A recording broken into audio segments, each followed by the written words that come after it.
दोबारा पढ़ेंगे।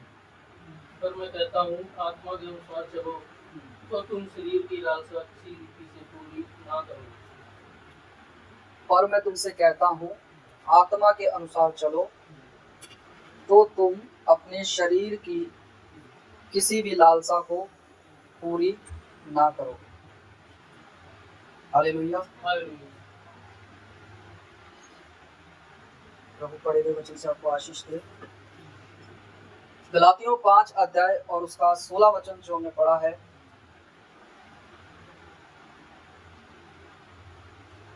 ये हमें एक चीज बताता है कि जब भी कोई व्यक्ति आत्मा में होकर के परमेश्वर के अनुसार चलना चाहता है, तो उसे अपनी लाइफ की एक चीज को पीछे रखना है, और वो है उसका शरीर। हालेलुया। हालेलुया। किस चीज को पीछे रखना है? अपने शरीर को।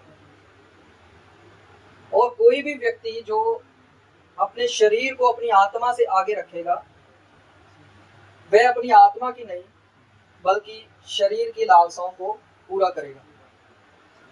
हालेलुया। हालेलुया। इसी का हम 17 वचन पढ़ेंगे।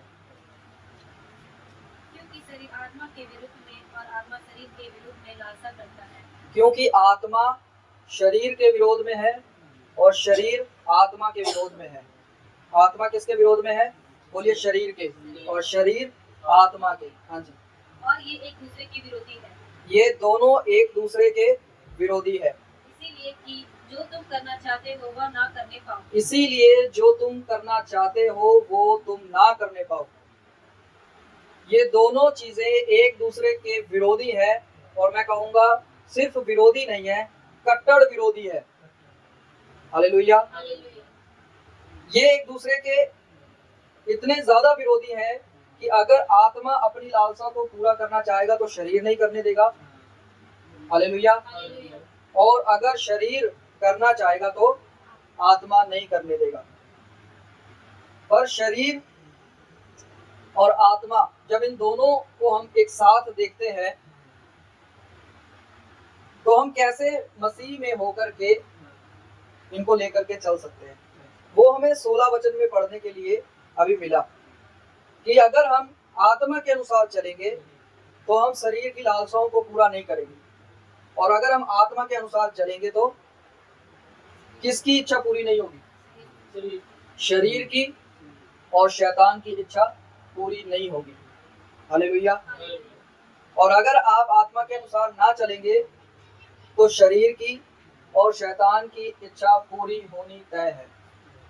आप कितना भी जोर लगा लें, आप फिर दोबारा आत्मा में आने के लिए आपको बहुत ज्यादा स्ट्रगल करना पड़ेगा, आपको बहुत भयंकर लड़ाई लड़नी पड़ेगी। हालेलुया। जो लोग अपने पूरे विश्वास में चलते हैं उनको भी रोज प्रतिदिन युद्ध करना पड़ता है, लड़ाई करनी पड़ती है, क्योंकि ये दोनों चीजें एक दूसरे के विरोधी हैं, इसलिए इनको लड़ना पड़ता है आपस में, और वह युद्ध करते हैं। और ऐसा व्यक्ति जो आत्मा की सुनेगा ही नहीं, सिर्फ शरीर के अनुसार चलेगा, उसको और भी ज्यादा फाइट करने की जरूरत पड़ेगी, वो और भी ज्यादा स्ट्रगल करेगा। हालेलुया। और भी ज्यादा उसको भयंकर युद्ध करना पड़ेगा। समझे? आपको एक समय याद होगा जब याकूब ने पूरी रात जो था मल युद्ध किया, उसने अपने शरीर में होकर के उस युद्ध को किया पूरी रात, और वह उस दूत से कहता है, हो सकता है वह परमेश्वर हो सकता है वह परमेश्वर का भेजा गया कोई दूत हो, उसको कहता है मुझे आशीष दे, और जब तक तू मुझे आशीष नहीं देगा तब तक मैं तुझे जाने नहीं दूंगा। वो कहता है कि मेरी सूरज निकलने वाला है, मुझे जाने दे। कहता है पहले मुझे आशीष दे। उसने याकूब की जांघ को छुआ और उसको लंगड़ा कर दिया। हालेलुया। और उसके हाथ में एक लाठी आ गया जिसके सहारे से मैं चलता। हालेलुया। याकूब के पास सब कुछ था, उसके पास बहुत सी भेड़ बकरियां थी, हर तरह की उसके पास आशीष थी, पर फिर भी वो आशीष ही मांग रहा है कि मुझे आशीष दे। और वो ऐसा इसलिए हुआ क्योंकि वो समझ गया था कि वो सही रीति से नहीं चलने वाला। हालेलुया। वो सही रीति से नहीं चल रहा है, इसलिए उसे सच्ची आशीष की जरूरत थी। समझे कि नहीं? तो जो वो लाठी है वो ये दिखाता है कि अब वो परमेश्वर के सहारे से चलेगा। पहले वे अपने सहारे से चलता था, अपनी बुद्धि से, अपने ज्ञान से, अपनी चतुराई से, समझ गए, अपना वो ज्ञान लगाता था, बुद्धि लगाता था, अपनी प्लानिंग्स, अपनी योजनाएं तैयार करता था। इस प्रकार उसने सब आशीषें इकट्ठा कर ली। और उसके बाद जब उसके हाथ में लाठी आ गया तो वो क्या दिखाता है कि अब ये परमेश्वर के सहारे से चलेगा, और अब ये याकूब नहीं है, ये इजराइल है। परमेश्वर ने उसका नाम याकूब से बदल के इजराइल कर दिया। हालेलुया, समझ रहे? उसने पूरी रात युद्ध किया, फिर जाके उसको आशीष मिली, और वो भी आशीष उसके जीवन में बदलाव लेके आई कि एक तो उसको, वह अपने बल पर अब चल नहीं सकता, उसको सहारा लेना पड़ेगा। हम जो है, नया नियम हमें बताता है कि हमारा जो मल युद्ध है, हमारी जो लड़ाई है, अब वह शारीरिक नहीं है, अब वह आत्मिक है। हालेलुया, वह आत्मिक लड़ाई है, और हमारी लड़ाई लहू मांस से नहीं है। हमें आत्मा में होकर के युद्ध करना है, समझ रहे हैं? अगर आप शरीर में बैठेंगे तो आप कभी भी युद्ध नहीं कर पाएंगे, कभी भी आप जीत नहीं पाएंगे उस युद्ध को। हर एक रेसलर जो है वह अपने आप को फिट दिखाता है, अपने आप को बड़ा रेसलर दिखाता है, बड़ा कुश्तीबाज दिखाता है। हर एक कहता है कि मैं जीतूंगा, कोई भी किसी को कम नहीं देखता। पर जीतता वही है जिसके पास प्लानिंग्स होती है, जिसके पास योजना या टेक्निक्स होती है, समझ रहे? एक ऐसा भारी भरकम रेसलर जो अपने डील डोल में बहुत मजबूत है, बहुत बड़ा है, दूसरी साइड हल्का फुल्का एक पतला इंसान है। अगर दोनों की लड़ाई करवा दी जाए तो आपके हिसाब से तो भारी भरकम ही जीतेगा। पर अगर पतले वाले को टेक्निक्स पता है तो फिर वही पतला सा और दुबला सा व्यक्ति जीत जाएगा एक भारी भरकम रेसलर से। इसी तरीके से बाइबल हमें बताती है कि आपके पास टेक्निक्स होनी चाहिए। बाइबल कहती है कि हम शैतान की युक्तियों से अनजान नहीं हैं, समझ गए? अगर आप ये कहेंगे कि मुझे तो पता नहीं वो कैसे काम करता है, पर लिखने वाला ये लिख रहा है कि हम अनजान नहीं हैं। उसने ये नहीं लिखा कि हमें अनजान नहीं रहना है। जब आप बाइबल पढ़ेंगे तो बाइबल हमें पूरी तरीके से बताती है कि उसकी क्या क्या युक्तियां हो सकती हैं एक इंसान को गिराने के लिए। तो आत्मा के अनुसार चलने वाला व्यक्ति शरीर के अनुसार नहीं चलेगा, अपनी बुद्धि के अनुसार नहीं चलेगा। आत्मा के अनुसार चलने वाला व्यक्ति ये समझ जाएगा कि उसको अपने शरीर को फॉलो नहीं करना है, बल्कि आत्मा की बातों को फॉलो करना है। हालेलुया। बहुत सारे लोग पवित्र आत्मा की आवाज को सुन नहीं पाते हैं, उनको स्ट्रगल करना पड़ता है, युद्ध करना पड़ता है, और या फिर कंफ्यूजन में रहेंगे कि क्या ये परमेश्वर की ओर से है या ये मेरे ही मन की आवाज है। पर बाइबल ये कहती है, यीशु मसीह ने कहा, मेरी भेड़ें मेरा शब्द पहचानती है और मेरे पीछे चलती है। हालेलुया। अगर आप छोटा सा भेड़ का बच्चा लेके आएंगे ना, उसको शायद आपकी आवाज मालूम ना हो कि आपकी आवाज कैसी है, पर प्रैक्टिस करते करते करते करते उस भेड़ को आपकी आवाज पता लग जाएगी, और आप फिर एक ही आवाज में उसको पुकारेंगे, वो आपके पास दौड़े चले आएंगे। इसी तरीके से आप है, जब आप पहले ही स्टेप में पवित्र आत्मा की आवाज को नकार देंगे, उसको सुनना कबूल नहीं करेंगे, अपने शरीर को ज्यादा सुनेंगे, उसको ज्यादा फीड करेंगे, आत्मा को नहीं, तो वो आत्मा की जो आवाज है वो कहीं ना कहीं और धीमी होती चली जाएगी, और फिर उसको पूरी तरीके से सुनना एक व्यक्ति के लिए स्ट्रगल हो जाएगा। हालेलुया। और इसी का उल्ट जब आप करेंगे, जब आप एक बार उसकी आवाज सुनेंगे तो पवित्र आत्मा की आवाज अगली बार आपके पास और तेज आएगी, क्योंकि आप वहां पे शरीर की आवाज को पीछे कर रहे हैं, छोड़ रहे हैं, शरीर के कामों को छोड़ रहे हैं और आत्मा की अगुवाई में चल रहे हैं, समझ रहे? और ज्यादा तेज। फिर तीसरी बार आपके पास वही आवाज आपको और ज्यादा तेज और क्लियर सुनाई देगी। धीरे धीरे वो आवाज इतनी क्लियर हो जाएगी कि आप ये स्पष्ट जान लोगे कि ये पवित्र आत्मा की आवाज है, इसके पीछे मुझे चलना है, ये मेरी अगुवाई है। और इसी तरीके से प्रभु के चेले चला करते थे। हालेलुया, समझ रहे? तो इन दो वचनों में हमने ये चीजें देखी। पर आज के समय में अगर हम मसीही लोगों को ले, विश्वासी लोगों को ले, चाहे वो नए हैं या पुराने हैं, नया व्यक्ति हो सकता है अपने आप को पूरा उंडेले, पर धीरे धीरे धीरे करके जिस तरीके से पुराने व्यक्ति अपने आप को परमेश्वर के आगे उंडेलना बंद कर देते हैं, वह उनके लिए उनके जीवन में एक रुकावट बन जाता है। हालेलुया। उनके जीवन में कोई और रुकावट नहीं होती, वे खुद ही अपनी लाइफ के लिए रुकावट बन जाते हैं। उनका खुद का शरीर उनके लिए रुकावट बन जाता है। हालेलुया। पौलुस ऐसे ही नहीं बोलता है कि वो मैं अपने शरीर को क्या करता हूँ, मारता हूँ और कूटता हूँ। उसको क्या जरूरत थी? वो तो हमसे भी ज्यादा और इस दुनिया में रहने वाले जितने भी और ज्यादा प्रचारक है उनसे भी ज्यादा ज्ञानी था। परमेश्वर से बात करता था, परमेश्वर की योजना में वो था, पवित्र आत्मा की आवाज सुनता था, उसकी अगुवाई में चलता था। सब कुछ जो परमेश्वर की इच्छा थी पौलुस ने किया, पर फिर भी क्यों उसको अपने शरीर को मारना पड़ा, कूटना पड़ा और वश में लाना पड़ा? जब उसको करने की जरूरत है तो आप सोचिए हमें कितना करने की जरूरत है। तो आज के समय का जो विश्वासी है वह प्रभु के आगे अपने आप को उंडेलता नहीं है, पर सिर्फ और सिर्फ अपनी एक ड्यूटी निभाता है। समझ रहे कि नहीं? सिर्फ ड्यूटी। और ड्यूटी निभाने वाले जो विश्वासी हैं वे कभी भी पवित्र आत्मा की आवाज को सुन नहीं पाएंगे, क्योंकि वो सबसे ज्यादा अपने शरीर की भाषा को समझते हैं, अपने चरवाहे की भाषा को नहीं। हालेलुया। ये बात धीरे धीरे करके इतनी ज्यादा गंभीर हो जाती है कि सोचिए आपका उद्धारकर्ता आपसे बात करना चाहता है और आप उसकी आवाज नहीं सुन रहे हैं। ये बहुत ज्यादा खतरनाक चीज है। एक व्यक्ति आपको स्वर्ग ले जाना चाहता है और आप अपने आप को तैयार कर रहे हैं नर्क में जाने के लिए। हालेलुया। हम एक वचन पढ़ेंगे, गलातियों 5 अध्याय, इसका 24 वचन हमें क्या बताता है। और जो मसीह यीशु के हैं, जो मसीह यीशु के हैं, उन्होंने शरीर को उसकी लालसाओं और अभिलाषाओं समेत क्रूस पर चढ़ा दिया है। तो हमें क्या करना पड़ेगा? अपने शरीर को उसकी इच्छा समेत क्रूस पर चढ़ाना पड़ेगा। हालेलुया।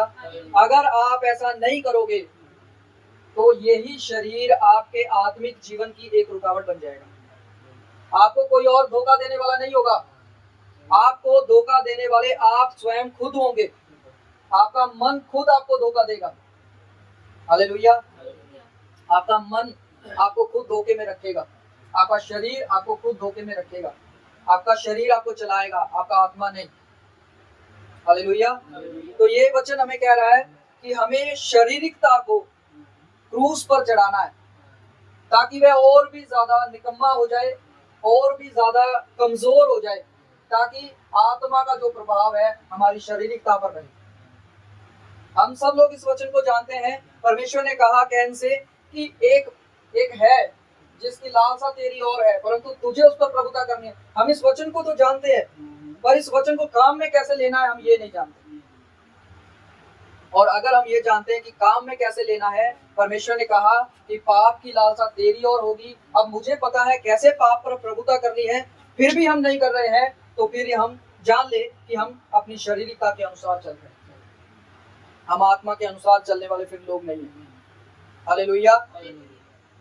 अब पौलुस कहता है देह को जरूरी है वश में करना, और उसको अगर आपको वश में करना है तो चाहे आपको मारना पड़े, उसको कूटना पड़े, आपको वो करना पड़ेगा। आपको वह मल युद्ध करना पड़ेगा, आपको लड़ाई करनी पड़ेगी। जब आपका शरीर कहे कि बाइबल आपको पढ़ना है, आत्मा कहे बाइबल आपको पढ़ना है और शरीर आपको पढ़ने ना दे, जब आपको आत्मा कहे अध्ययन करो और आप अपने शरीर की भाषा समझते हैं, उसकी सुनते हैं, उसके अनुसार चलते हैं, हालेलुया, तो आपको युद्ध करना पड़ेगा।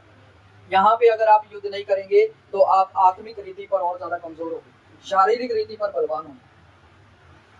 हालेलुया। समझ रहे कि नहीं? सबसे बड़ा दुश्मन इंसान का कोई दूसरा इंसान नहीं है, इस बात को याद रखें। दूसरे नंबर पर सबसे बड़ा दुश्मन इंसान का शैतान भी नहीं है। हालेलुया। मैं आपको बताता हूँ, इंसान का सबसे बड़ा दुश्मन उसके खुद का शारीरिकता है, उसका खुद का शारीरिकता जिसके अनुसार वह चल रहा है, वह इंसान का सबसे बड़ा दुश्मन है। अगर हवा को फल दिया गया खाने के लिए, उसको लालच दिया गया, तो उसने फल क्या आत्मा में खा लिया, या फल पेड़ में ही लगा हुआ था तभी उसने देखा और आत्मा में ही उसको छुआ या खाया? ऐसा कुछ नहीं हुआ। उसने फल को तोड़ा और फिर अपने इसी मुंह से खाया। समझ गए कि नहीं? उसको लालच दिया गया कि वह शारीरिकता के अनुसार काम करे, और वही शारीरिकता उसके आत्मिकता का गिरने का कारण होती है। और आज भी सेम यही चीजें होती हैं। शारीरिकता जो है वह लोगों को आत्मा में गिराता है। हालेलुया। समझ रहे कि नहीं? एक वचन निकालिए, पहला रोमियो की पत्री, उसका 8 अध्याय, उसका 13 वचन पढ़ेंगे।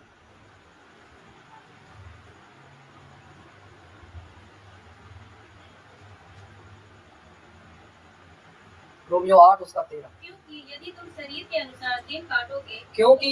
तुम शरीर के अनुसार दिन काटोगे तो मरोगे। यदि आत्मा से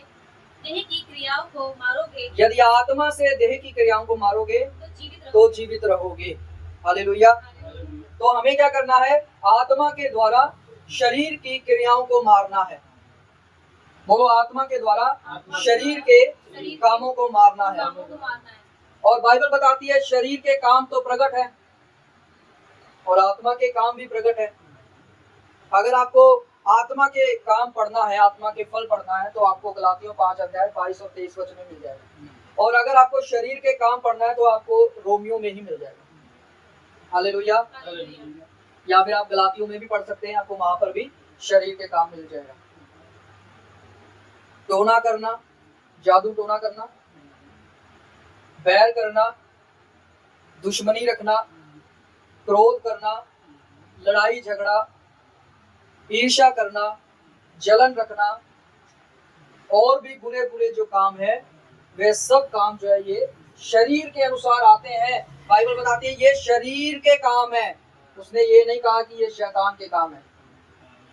बाइबल हमें नहीं बताती ये शैतान के काम है, लिखा ये शरीर के काम है। और जब कोई व्यक्ति इन कामों को करता है तो शैतान को, दुष्ट आत्माओं को मौका मिलता है कि वे और ज्यादा उनसे यही काम करवाएं। समझ रहे? हालेलुया। मैं आपको एक चीज बताना चाहता हूँ। एक राजा था, उसके पास बहुत सारे नबी थे। राजा ने नबियों से पूछा, मैं उस जंग में, मैं शॉर्ट में आपको बताना चाहता हूँ, राजा ने नबियों से पूछा मैं उस जंग में जाना चाहता हूँ, उस युद्ध में जाना चाहता हूँ, तुम लोग बताओ मैं जाऊं या ना जाऊं। तो सभी नबियों ने बोला राजा तुम जाओ और तुम जीत कर वापस आओगे। हालेलुया। पर वहां पर एक नबी ऐसा था जिसने सच बोला और उसने राजा को कहा कि अगर तू वहां पर लड़ने के लिए जाएगा, युद्ध करने जाएगा, तो जीत कर वापस नहीं आएगा, तू वहीं पर खत्म हो जाएगा, मर जाएगा। राजा को उसकी बात बुरी लगी। हालेलुया। पर आप ये देखिए, जितने भी और भी दूसरे नबी थे, उन सब नबियों ने उस एक सच्चे नबी को जो है बहुत बुरा भला भी बोला, उसको मारा भी। हालेलुया। और राजा ने भी उसके विरोध में काम किया। राजा के बारे में मैं आपको बताना चाहता हूँ, राजा सुनना चाहता था झूठ। अगर राजा झूठ सुनना चाहता था, उसके सामने वही चीज रखा गया। समझ रहे कि नहीं? नया नियम हमें क्या बताता है? नया नियम बताता है अंत के समय में बहुत सारे लोग होंगे जो अपने कानों की खुजलियों के अनुसार बहुत सारे उपदेशकों को बटोर लेंगे। हालेलुया। जो चीज को सुनना चाहता है या जिस चीज को वो पसंद करता है वो वहीं पे जाएगा, उन्हीं को सुनेगा। हालेलुया। पर सच्ची बात को कोई भी ग्रहण नहीं करेगा, उसके विरोध में बोला जाएगा। हालेलुया। और इसी तरह मैं आपको बताना चाहता हूँ, जो कोई भी अगर आत्मा के अनुसार आपको चलने के लिए कहे, आत्मा के अनुसार शरीर की क्रियाओं को मारने के लिए कहे, परमेश्वर की आवाज को सुनने के लिए कहे, आपको वचन प्रार्थना में रहने के लिए कहे, तो अगर आपको ये बातें अच्छी लगती हैं तो ठीक, अगर अच्छी नहीं लगती है तो आप शरीर के अनुसार चलने वाले व्यक्ति हुए, आप अपने कानों की खुजली के अनुसार चलने वाले व्यक्ति हुए। हालेलुया। यीशु मसीह का आगमन बहुत निकट है। हम नहीं जानते कि यीशु मसीह कब आएगा। बहुत सारे लोग बोल रहे हैं 2025 में आ जाएगा, बहुत सारे कह रहे हैं 26 में आ जाएगा, बहुत लोग बोल रहे हैं 2030 तक आ जाएगा। हालेलुया। पर आप बाइबल के इस वचन को जानते होंगे। बाइबल में लिखा है, यीशु मसीह ने कहा कि उसको भी नहीं पता है कि उसका आगमन कब होगा। ये समय सिर्फ पिता के हाथ में है, सिर्फ पिता को पता है। हालेलुया।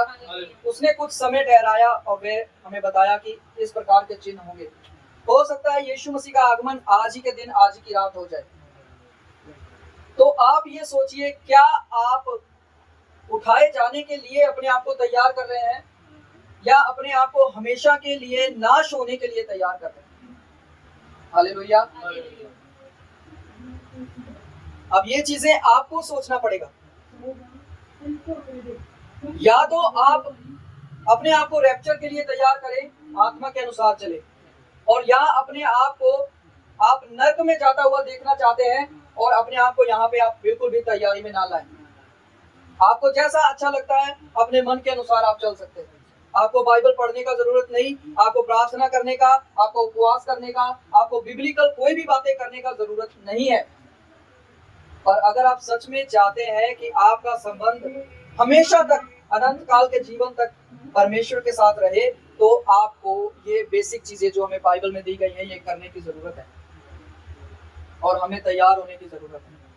हालेलुया।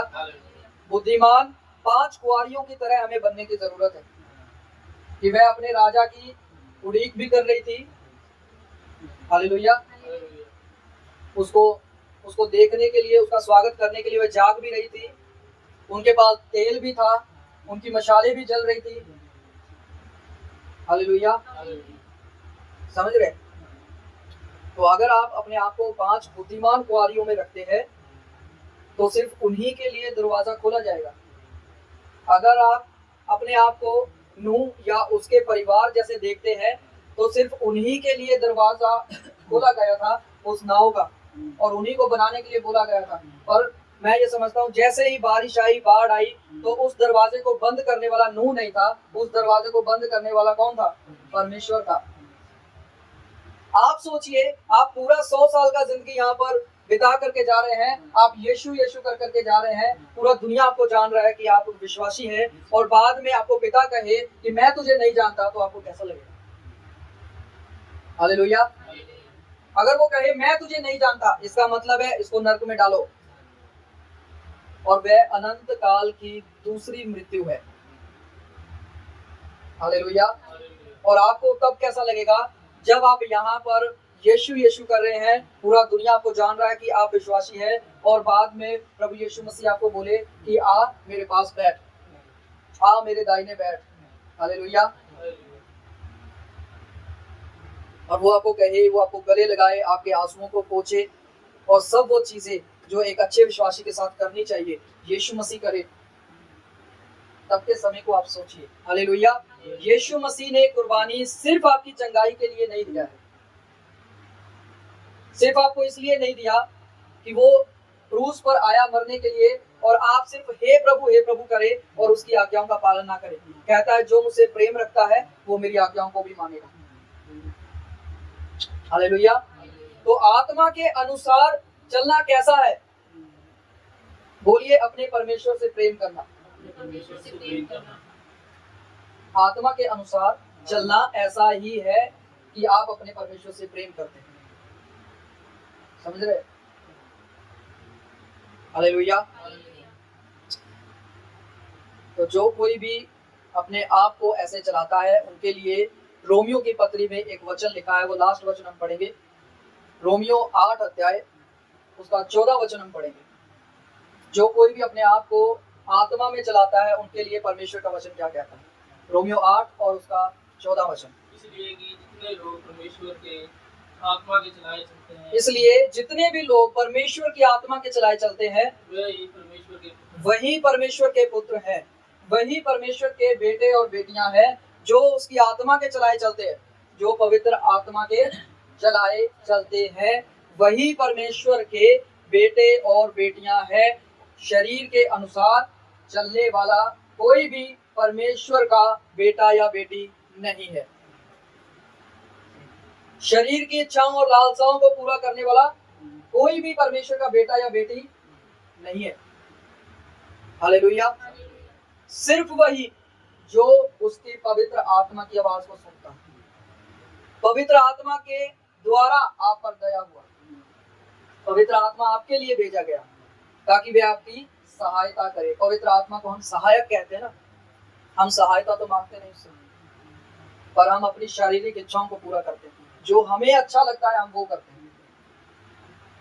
हालेलुया। और जो हमें अच्छा लगता है अगर हम वो कर रहे हैं तो फिर हम उसके अनुसार चलने वाले नहीं हैं।